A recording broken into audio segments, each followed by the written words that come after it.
Emma's pointed out is that it started off as a project that was managed by a small few, and what's really wonderful is that ownership has grown and it truly is now a community project.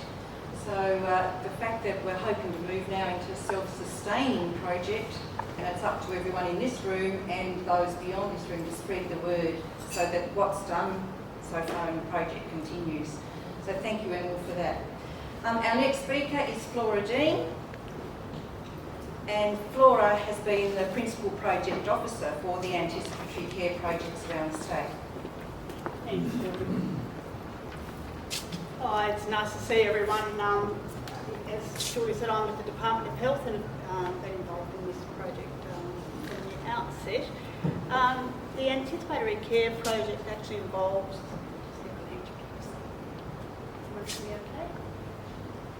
Right. The Tasmanian Anticipatory Care project is actually a project funded by the Australian Government and has involved 4 Tasmanian communities. So Ulverston is one of 4 Tasmanian communities involved in the project. And those communities include Flinders Island, Ulverston, Clarence and Launceston. And I must thank Emil and Patrick Street and Ulverston, the Ulverston community for getting behind this project. It was a strange beast that we came to Patrick Street with. We had a very broad scope about what we were trying to achieve with this project. And it was really a project about trying to understand what was happening in terms of or what could happen at the local level to improve health and wellbeing. So trying to explain that term anticipatory care, which is a term that came out of the UK. Anticipatory care really is about anticipating health problems or anticipating how we might improve health, foreseeing potential problems, and then looking at interventions or ways to better support health in the local community. So that's really kind of where the term came from. So this was very much a learning project as well as a doing project. So it wasn't about us coming to a local community and saying, here's a project and here's a solution and we want you to go away and implement it. What we really wanted to do was learn from local communities about what works to better support your health and wellbeing. So it was very much a learning project. The 4 communities, I'm not going to speak too much about what Ulverston's achieved, but you'll see that they have achieved amazing things over the course of this project. And I think it's been one of those rare opportunities where we've been able to come with some resources to a community and say, you design and you drive and you do what you think is right for your community. And our aim is really to learn from that and get a better understanding of what actually works in local communities. So the other communities have delivered a whole range of activities and projects. In Clarence, they had a strong focus on health literacy and improving access to health services.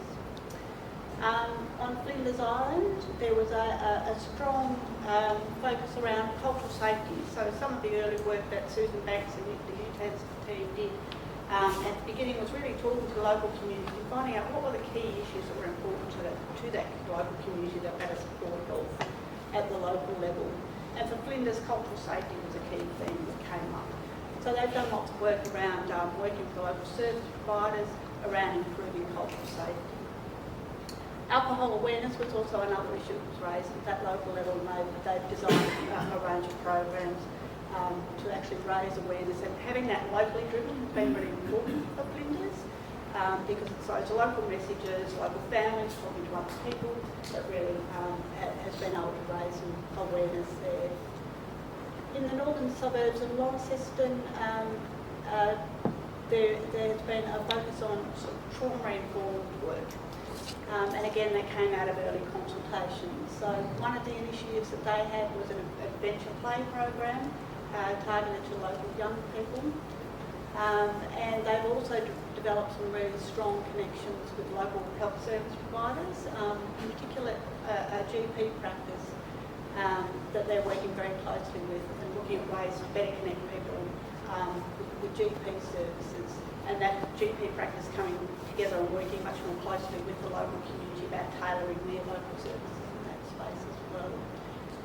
But at the end of the day, it's all been about connecting up local systems. That's really been the kind of thing that's so rather than us all working in isolation, it's about how people are coming together, identifying local issues and give us local solutions. So I hand over now to Flora. Quickly now, just how amazing Judy is to work with. So it was quite difficult coming in without any idea of what was going to be, what was going to be involved with this project, but Judy has an amazing knack of drawing all these things together and making sense of them. So you'll hear that as Judy speaks.